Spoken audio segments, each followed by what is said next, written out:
641년 무왕의 뒤를 이어 그의 장남 의자가 다음 왕위에 올라서게 되니 이가 바로 백제 31대 국왕이자 마지막 국왕이었던 의자왕이 됩니다. 한 가지 여담으로 의자왕의 의자를 시호로 착각하는 경우도 있으나 의자는 실제 본인의 이름이며 의롭고 자비롭다는 뜻을 가지고 있습니다. 그리고 의자왕 하면 생각나는 삼천궁녀도 3,000명의 궁녀가 있었다는 뜻이 아니라 3,000명으로 보일 만큼 많은 궁녀를 거느렸다는 수식어 개념이기 때문에 이 부분에 대해 오해가 없어야 할 듯 싶습니다. 아무튼 의자왕은 어려서부터 용맹하고 결단력이 있는 성품으로 많은 기대를 모았는데 인자하고 올바른 성격으로 주위 사람들에게도 많은 사랑을 한 몸에 받는 그런 의롭고 자비로운 왕이었습니다. 다만 의자왕도 무왕처럼 출생에 대한 비밀이 많아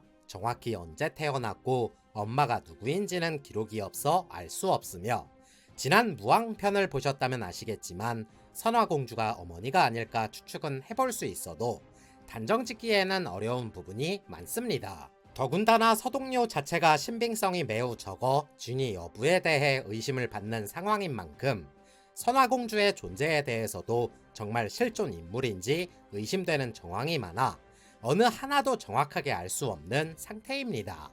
아무튼 의자왕은 등극 후 대외적으로 이를 선포하는 한편 당나라와 화친을 맺고 사신을 파견해 정통성을 확보함과 동시에 아버지 무왕이 일구어 놓은 기반 위에서 왕권을 회복하고자 더욱 노력하게 됩니다. 그리고 귀족 중심의 정치를 개혁하며 무소불위의 권력을 가진 귀족들을 대거 숙청하였는데 이러한 여러 움직임에 따라 중앙 정부의 영향력이 점점 넓어짐과 동시에 왕권도 보다 한층 강화될 수 있었습니다. 더불어 전대 왕조에서 꾸준히 진행된 중립 외교 정책을 벌이고 신라와 당나라 연합에 대항하기 위해 고구려와 화친을 적극적으로 추진하면서 과거 수백 년간 틀어진 두 나라의 관계가 점차 회복될 수 있었습니다. 이 시기에 여러모로 고립된 신라가 난국을 타개하기 위해 고구려와 화친을 맺고자 했지만 당시 고구려를 다스리던 연개소문은 김춘추의 제안을 거절하는 대신 의자왕의 손을 들어주며 백제와 화친을 맺게 됩니다. 마침내 안에서의 개혁이 마무리된 의자왕은 친히 군사를 이끌고 나아가 신라의 여러 변방을 차례대로 공격하기 시작했으며 642년 대하성을 공격해 백제의 최대 수건 과제였던 가야지방 일대를 백제의 영토로 편입시킬 수 있었습니다.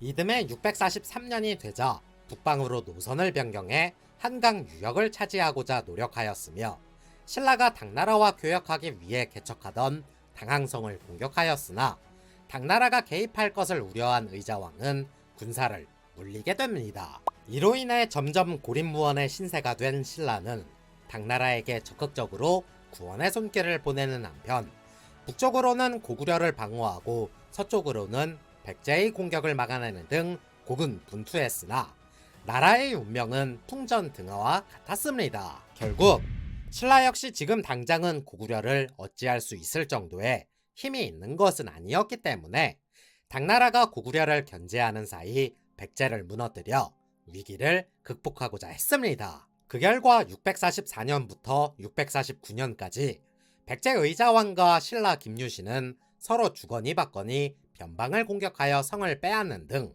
지속적으로 전쟁을 벌여왔지만 국력이 비슷한 나라들이었기 때문에 결정적인 승부는 나지 않았습니다. 이로 인해 당나라는 고구려 공격을 위해 신라가 필요했고 고구려는 이를 견제하기 위해 백제가 필요했으며 당나라와 벽을 쌓은 백제는 든든한 아군이 필요했기 때문에 고구려를, 신라는 위기를 타개하고자 당나라와 손을 잡게 됩니다. 그러나 신라는 고구려와 백제의 기세를 감당하지 못하고 점점 영토를 상실하며 나라가 존폐의 위기를 맞게 되는데 당시 신라 선덕여왕이 무능력해 이러한 불안한 전국을 타개할 능력이 없다며 상대등 비담 등 여러 신하가 반란을 일으키기도 했습니다. 이처럼 조금만 더 노력했다면 백제 또는 고구려가 신라를 무너뜨리고 한반도를 통일할 수 있는 바로 그 직전 단계까지 모든 일들이 진행되었으나 이러한 분위기에 찬물을 끼얹는 전혀 반대의 일들이 일어나게 되는데